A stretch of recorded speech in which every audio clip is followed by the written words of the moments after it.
can you walk us through like how did you end up working for Z&G and everything like that? Yeah, so let me think. So I would be like, I would watch all of his videos. I'd like comment on all of them, because if a video from him or Rusty or SM Pratt ever came up, or old school Pokemon, I would always watch it. I would always comment.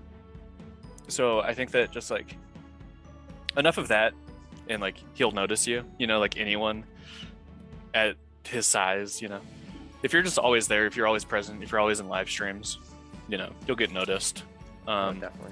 There's a lot of people I notice all the time just commenting and live chat, stuff like that. And so I'm trying to think. So I would always be there. Like I would message him on Instagram. Like if I ever saw like a local deal, or if I ever saw someone on Facebook posting like a booster box that they had for sale, I would always forward it to him every single time. Like if the price looked reasonable, like if I knew that he could make his margins. And then he made his Discord for like members only, and I was a member. And then we would just like chat on there sometimes.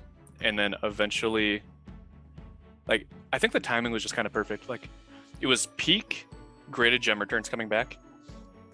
And it was peak me just being so burnt out at my job, because like, it's like a traditional retail job. I just like worked at a grocery store, and like I've done that for years, and I just was so tired of it. And the timing just worked out, and I think that his daughter got sick, which is not good. And he was like already like doing like working so much, and then now he has like to take care of his daughter. And I remember I was at work, and he just messaged me, and he's like, how soon could you come to Arizona? And I was like, huh? He's like how soon from right now could you be in Arizona? And I was like, I mean, if you like are sincere right now, and like if you like really want someone there, I was like, I could leave in the middle of my shift right now, and I could get on a flight. Like he was like, okay, I don't think it's that's like Wolf of Wall Street. Like, show me you made 60 or 70 grand this month, I will quit my job right now. Because like, it's kind of hard to explain, like, and I don't know if it's like just a me thing or if like other people would relate, but like during this time when I was just so burnt out, it's like I just wanted anything that was interesting. And even if my interesting thing was flying to Arizona and like sorting some graded gem returns for like 2 days and then flying back and then going back to like my real life, like that sounded so good. Like it's kind of hard to explain just like how much that appealed to me, even if it's just for like a weekend. And he was like, okay, I don't think it needs to be that soon, but I think that like me saying like I could just leave right now, like just be on the next flight, I think made him realize that like I was in, so like I ended that shift. I think he like messaged me, and he was like, all right, like here's your ticket. I think it was for the next day or whatever. So I think I just called out from work the next 2 days. Wow. And like, because again, it's hard to explain, like I'm now losing money from my actual job, but then like he's going to pay me for like 2 days.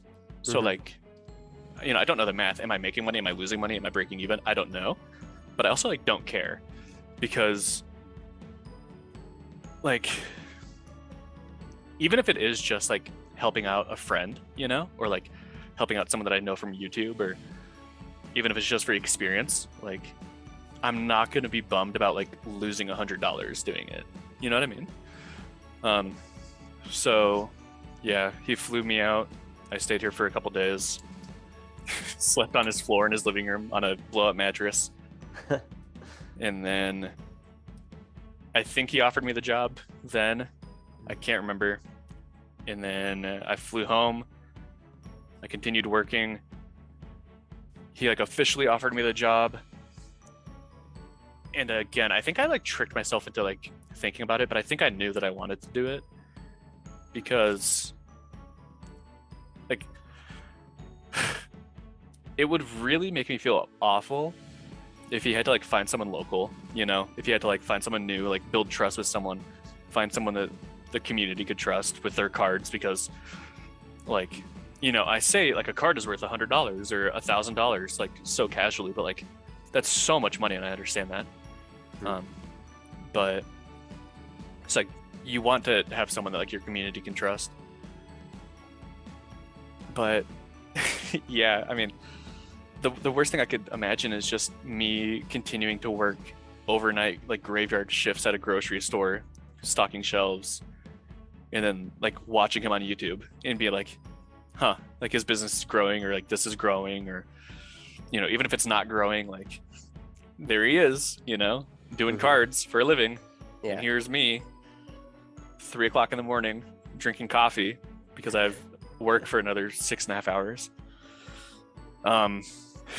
Yeah, dude, I don't know, but it was a no-brainer. I think I thought about it a lot longer than I really needed to.